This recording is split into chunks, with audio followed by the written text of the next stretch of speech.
Welcome to Incredible Science Academy. Hello student, आज हम 10th standard का फिजिक्स का चैप्टर नंबर 2 स्टार्ट कर रहे हैं। ठीक है, जिसका नाम है विद्युत धारा के ऊष्मीय प्रभाव यानी heating effect of electric current. ठीक है, तो विद्युत धारा के जो ऊष्मीय प्रभाव होते हैं ये 3 टाइप्स के होते हैं। जिसमें हमारा पहला होता है धारा का ऊष्मीय प्रभाव। इसमें क्या होता है, कोई किसी तार है, मान लो ये क्या है, कोई चालक तार है, इसमें धारा बह रही है आई। ठीक है, तो क्या होगा, ये हीटिंग इफेक्ट जनरेट करेगा। यानी अगर किसी चालक तार में धारा बह रही है तो वो गर्म हो जाता है, यानी हीट होने लगता है। तो इसको बोलते हैं विद्युत धारा का ऊष्मीय प्रभाव। ठीक है, इस हीटिंग इफेक्ट के कारण कुछ मशीनें बनाई गई हैं जो इस नियम पर आधारित होती हैं। जैसे हमारा हीटर हो गया, गीज़र हो गया, ओवन हो गया आदि। ये क्या करते हैं, विद्युत धारा की ऊष्मीय प्रभाव पर कार्य करते हैं। ठीक है, दूसरा होता है हमारा विद्युत धारा का रासायनिक प्रभाव। ये क्या होता है, सेल या बैटरी के अंदर होता है, सेल या बैटरी। ठीक है, इसमें क्या होता है, विद्युत धारा को जब विद्युत धारा को किसी रासायनिक विलयन में प्रभावित किया जाता है या इलेक्ट्रोलाइट्स के बीच में प्रभावित किया जाता है तो रासायनिक विलयन होता है वो आयनीकृत हो जाता है, यानी 2 आयनों में, प्लस और माइनस आयनों में विखंडित हो जाता है। ठीक है, जो हमारी विद्युत ऊर्जा होती है वो रासायनिक ऊर्जा में स्टोर हो जाती है, रासायनिक ऊर्जा के रूप में स्टोर हो जाती है। जब बैटरी फुल चार्ज हो जाती है तो क्या होता है, उसको उसमें अगर कोई परपथ जोड़ते हैं या कोई मशीन, बल्ब, ट्यूबलाइट वगैरह उस बैटरी से जोड़ते हैं तो उसमें धारा प्रवाहित होने लगती है। यानी जो बैटरी होती है वह विद्युत धारा के रासायनिक प्रभाव पर कार्य करती है। ठीक है, और बैटरी का कार्य होता है, जब बैटरी को चार्ज करते हैं तो क्या करती है, वो विद्युत विद्युत ऊर्जा को रासायनिक ऊर्जा में बदलती है, रासायनिक ऊर्जा में बदलती है। ठीक है, जब हमें बैटरी से पावर लेनी होती है तो क्या होता है, रासायनिक ऊर्जा फिर से विद्युत ऊर्जा में बदल जाती है, फिर से विद्युत ऊर्जा में बदल जाती है और उसका हम उपयोग आवश्यकता अनुसार कर लेते हैं। ठीक है, तीसरा होता है कि विद्युत धारा का चुंबकीय प्रभाव। ये जो प्रभाव है ये बताता है कि अगर किसी चालक तार में विद्युत धारा बह रही है तो उसके चारों ओर एक चुंबकीय क्षेत्र कार्य करता है। ठीक है, उसके चारों ओर क्या होता है, एक चुंबकीय क्षेत्र कार्य करता है। ठीक है, इसे बोलते हैं विद्युत धारा का चुंबकीय प्रभाव। इस प्रभाव के आधार पर कुछ उपकरण बनाए जाते हैं, जैसे हमारा विद्युत मोटर हो गया, विद्युत जनरेटर हो गया। ठीक है, और एमीटर, वोल्टामीटर, ये आदि उपकरण विद्युत धारा के चुंबकीय प्रभाव पर कार्य करते हैं। ठीक है, जब किसी चालक तार में विद्युत धारा प्रवाहित की जाती है तो उसके चारों ओर चुंबकीय क्षेत्र उत्पन्न हो जाता है। ठीक है, तो अब हम आगे पढ़ते हैं चालक में विद्युत ऊर्जा। क्या पढ़ते हैं, चालक में विद्युत ऊर्जा।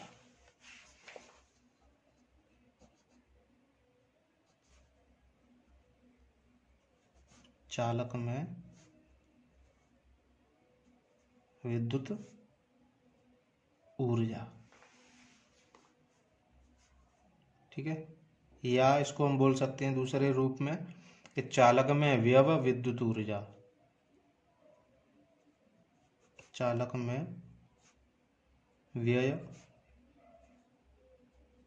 विद्युत ऊर्जा। ठीक है, इसको इंग्लिश में बोलते हैं electric energy consumed in a conductor. Electric energy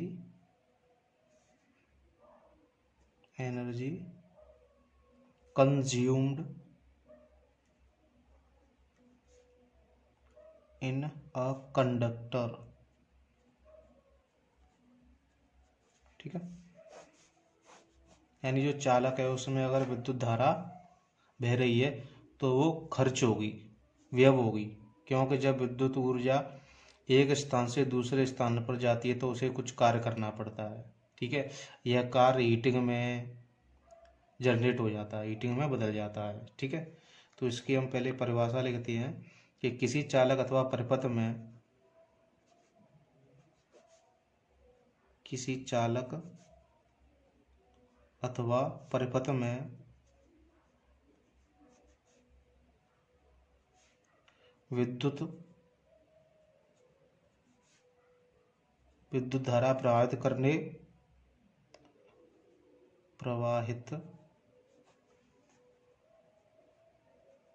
करने में किया गया कार्य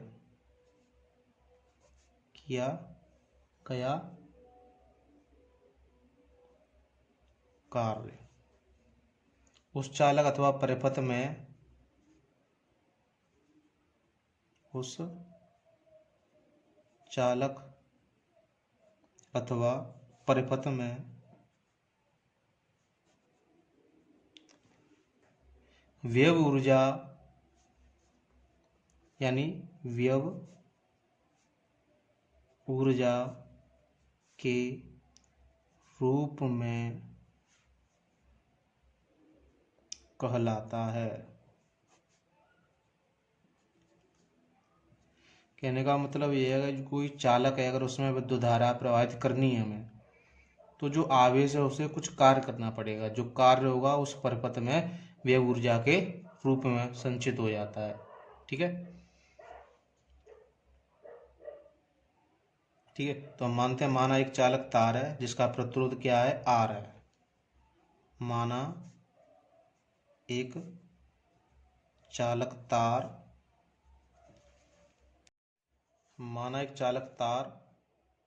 जिसका प्रतिरोध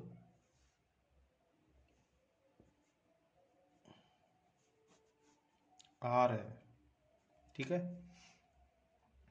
आर है, चालक के सिरों के बीच विभवांतर भी है, तथा चालक के सिरों के बीच विभवांतर, चालक के सिरों के बीच विभवांतर क्या है, वी है। ठीक है, और उसमें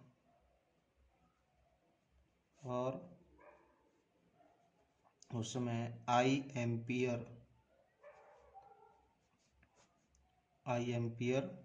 की विद्युत धारा बह रही है। ठीक है, आई एम्पियर की विद्युत धारा बह रही है तथा टी सेकंड समय में बह रही है, समय में बह रही है। ठीक है, तो आवेश क्या हुआ, तो आवेश क्या होगा, Q इक्वल टू होता है I इंटू टी। ये हो गया समीकरण नंबर 1। ठीक है, अब क्या है कि जो चालक तार है उसमें अगर हम Q कूलम आवेश प्रवाहित करेंगे तो करने में कुछ ऊर्जा व्यय हो जाएगी। ठीक है, यदि चालक तार में Q आवेश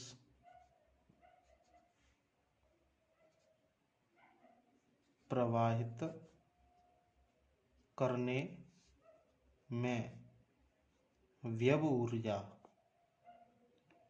ऊर्जा कितनी है, W जूल हो तो चालक के सिरों के बीच विभवांतर।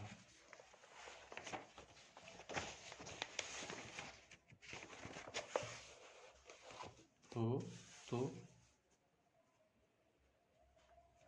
चालक के सिरों के बीच विभवांतर v होगा। ठीक है, चालक के सिरों के बीच विभवांतर कितना होगा, v होगा। तो यानी v इक्वल टू हो जाता है W/Q। ठीक है, तो यहाँ से अगर विद्युत ऊर्जा निकालेंगे तो W इक्वल टू हो जाएगा v इंटू क्यू या QV। क्वेश्चन हो गया सेकंड। ठीक है, तो ये विद्युत ऊर्जा का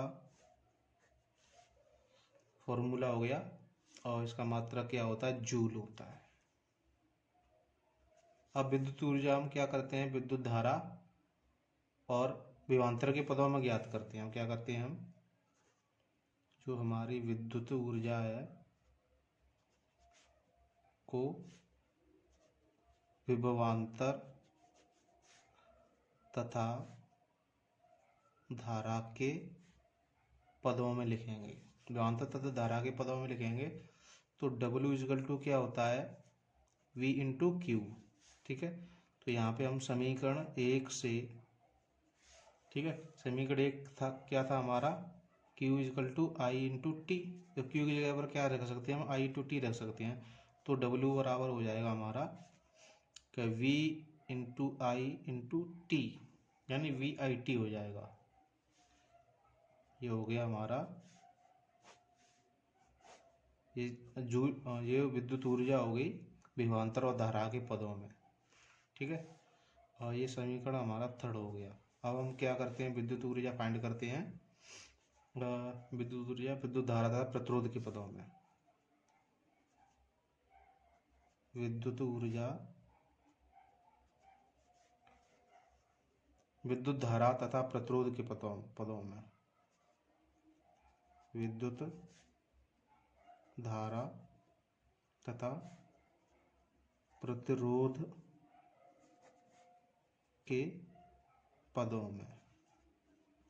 ठीक है, प्रतिरोध के पदों में लिखेंगे तो यहाँ पर W इक्वल टू होता है V इंटू आई इंटू टी। ठीक है, अब V इक्वल टू होता है IR। तो यहाँ पर V की जगह पर हम क्या रख सकते हैं, IR रख सकते हैं।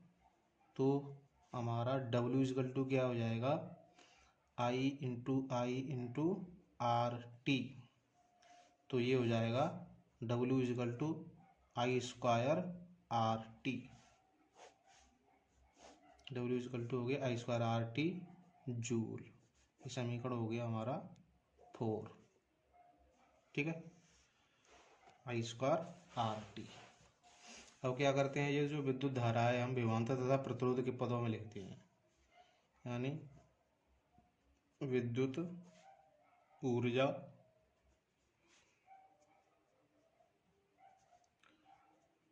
विभवांतर तथा प्रतिरोध के पदों में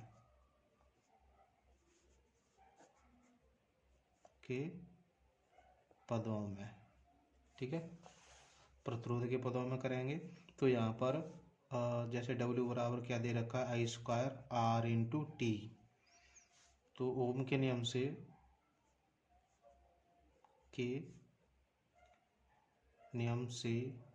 V इक्वल टू होता है IR। क्या होता है, V इक्वल टू IR।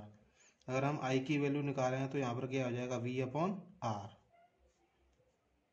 ठीक है, तो यहाँ पर I की वैल्यू रख देंगे तो हमारा W क्या आ जाएगा, W आ जाएगा I²/R। तो यहाँ पर हो जाएगा V²/R² इंटू टी। तो इसके R से स्क्वायर कैंसिल हो गया तो ये हो जाएगा V²/R इंटू टी जूल। ठीक है, ये क्वेश्चन नंबर 5 हो गया। ठीक है, अतः W बराबर फॉर्मूले कितने बन गए, एक बन गया V इंटू क्यू और एक बन गया V इंटू आई इंटू टी, और एक बन गया आई स्क्वायर आर टी, और एक बन गया V स्क्वायर बट्टे आर इंटू टी। ये सभी फॉर्मूले विद्युत ऊर्जा के, ठीक है। और इन सब का मात्रक सेम विद्युत ऊर्जा का मात्रक होगा, वही होगा जूल, ठीक है। और अब हम एक अगला टॉपिक पढ़ते हैं, चालक में उत्पन्न ऊष्मा, ठीक है। और नया टॉपिक है चालक में उत्पन्न ऊष्मा, यानी heat produced in a conductor, heat produced in a conductor, ठीक है। Heat produced in a conductor, ठीक है। तो ये होता क्या, ये होता है यदि चालक में विद्युत धारा प्रवाहित हो रही है, ठीक है, तो उसमें जो ऊर्जा होगी वो ऊष्मीय ऊर्जा के रूप में बदल जाएगी। यदि किसी चालक तार में हमें आवेश को एक जगह से दूसरी जगह पर लेके जाना है तो उसे कुछ कार्य करना पड़ेगा। जो जो कार्य होगा वो विद्युत व्यय ऊर्जा के बराबर होगा। जो विद्युत व्यय ऊर्जा है वह विद्युत ऊष्मीय ऊर्जा के रूप में बदल जाती है। यानी कहने का मतलब ये है कि यहाँ पर जो W होता है वही हीट होता है। W होता है वही क्या होता है, हीट एनर्जी, ठीक है। W को ही हम क्या बोलते हैं, हीट एनर्जी बोलते हैं। तो यहाँ पर जो फॉर्मूलेट कार्य के थे वही क्या है, ऊष्मीय ऊर्जा के होंगे, क्योंकि यहाँ पर उस जो कार्य था वही ऊष्मीय ऊर्जा के रूप में बदल जाता है, ठीक है। अतः चालक में उत्पन्न ऊष्मा, अतः चालक में उत्पन्न ऊष्मा चालक में व्यव ऊर्जा W के बराबर होती है, ठीक है। यानी W इजकल टू H, ठीक है। तो H बराबर हो जाएगा W बराबर V इंटू आई इंटू टी, और एक फार्मूला होता है आई स्क्वायर आर टी, और एक फार्मूला होता है V square upon R into T. ऊष्मीय ऊर्जा और व्यव ऊर्जा सेम ही है, तो इसका मात्रक भी क्या होगा, जूल होगा, ठीक है। तो क्या करते हैं, अब हम देखते हैं जो एक जूल होता है वो कितने कैलोरी के बराबर होता है, ठीक है। तो यहाँ पर जो एक जूल दे रखा है वो 1/4.2 कैलोरी, 1/2 4.2 कैलोरी के बराबर होता है, ठीक है। अब चालक में जो उत्पन्न ऊष्मा है उसे कैलोरी में ज्ञात करने के लिए जो ऊपर फॉर्मूला दे रखा है उसमें 4.2 से डिवाइड कर देते हैं। तो चालक में उत्पन्न ऊष्मा कैलोरी में, तो क्या हो जाएगा, H इजकल टू हो जाएगा VIT अपॉन 4.2 बराबर I square R T upon 4.2 is equal to हो जाएगा V square into T upon 4.2 R. अब ये किस में कन्वर्ट होगी, जूल से कैलोरी में, तो इसका मात्रक हो जाएगा कैलोरी, ठीक है। अब अगला टॉपिक है जूल का ऊष्मीय प्रभाव का नियम। अगला टॉपिक है जूल का ऊष्मीय प्रभाव का नियम। ऊष्मीय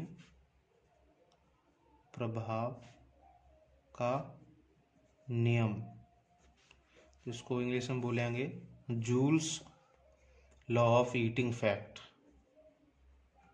joules law of heating heating effect. ठीक है,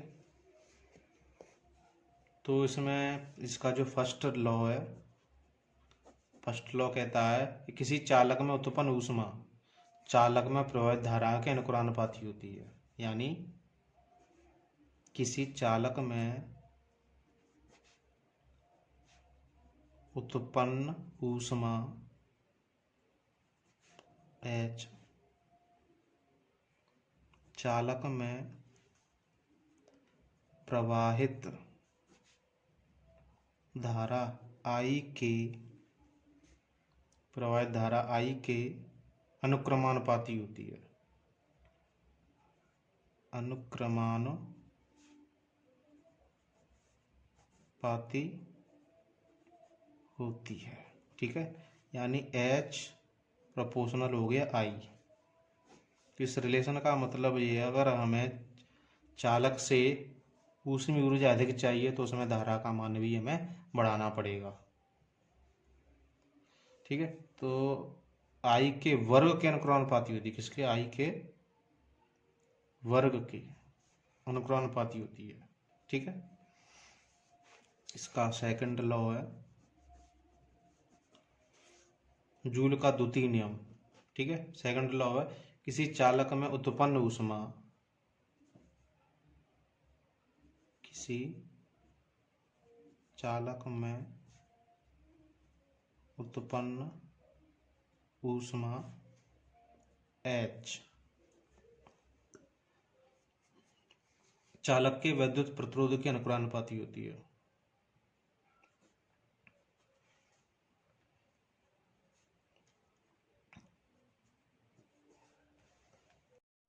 चालक के विद्युत प्रतिरोध R के अनुक्रमानुपाती होती है।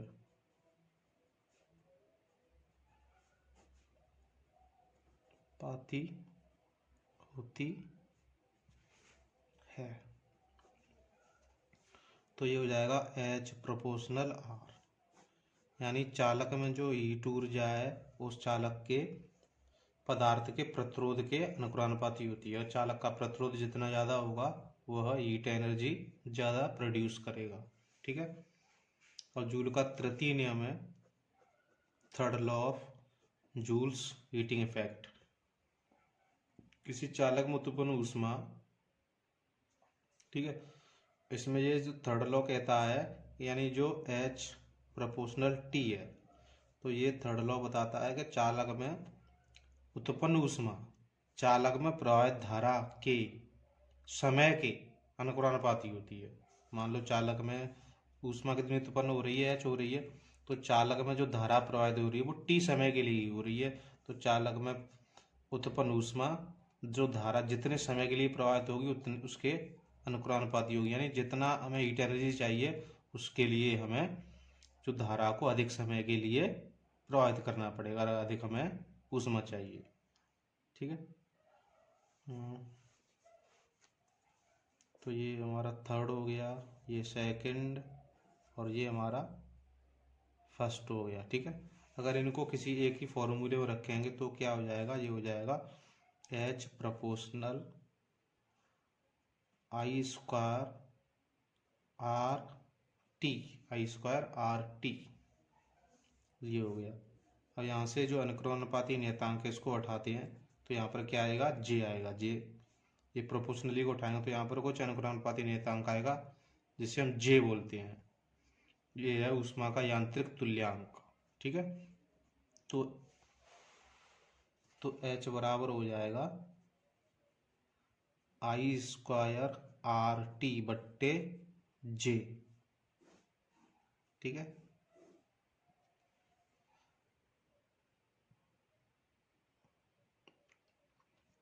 इसका मान हो जाता है 4.2 जूल प्रति कैलोरी। ठीक है, इसे यहाँ पर जो J है उसे क्या बोलते हैं हम, ऊष्मा का यांत्रिक तुल्यांक। ऊष्मा का यांत्रिक तुल्यांक। यानी heating mechanical coefficient of heat, इसको हम इंग्लिश में बोल सकते हैं कि मैकेनिकल कोफिशिएंट ऑफ हीट, जे। ठीक है, तो अगर आपको मेरा ये लेक्चर सीरीज पसंद आ रहा है तो कृपया लाइक कीजिए, अपने दोस्तों में शेयर कीजिए। धन्यवाद।